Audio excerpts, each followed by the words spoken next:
offering, the lampstand, the altar, the holocaust, the bronze basin, the amount of metal, the vestments of the high priest, the pectoral of judgment, the robe, and so on and so forth. So all repeated a second time. And the ostensible reason is that he broke the first one. Well, but they remember both. They have both records of both. So I don't understand the reason for the double up here, except the narrator says, well, he knows both. He knows the first and the second. But it's all repeated again. We'll see. In the middle is the famous golden calf episode. But you will see that the whole end of this book is priestly. Everything is to do with Aaron, his consecration, everything else. So Aaron is, but in the middle of it all is material where Moses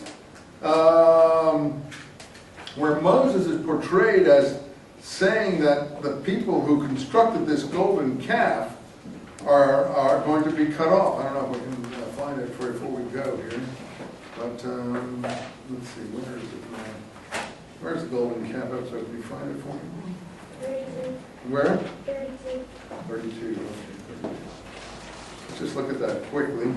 See, it's in the middle of all this legislation. When the people were up there, they gathered around Moses, gathered around Aaron, and asked him to construct them this thing. And he is willing to do it.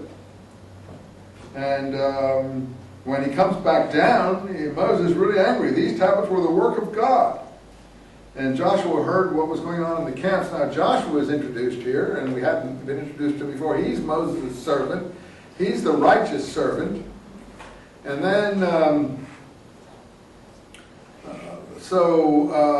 when Moses saw the people were out of hand, line 25, for Aaron had allowed them to lapse into idolatry, he stood at the gate of the camp and shouted, "Who is for the Lord and who is not?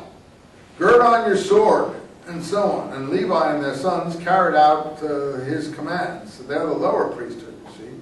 And they win consecration for this slaughter that they carry out in the camp. And then he says in 33, "It's the man who has sinned against me that I shall blot out from my book." Well, who sinned against him if not Aaron? I mean, Aaron is the principal one in this particular story. I'm not for it. I'm just saying there's an anti-Aaron story put in the middle of all this pro-Aaron material.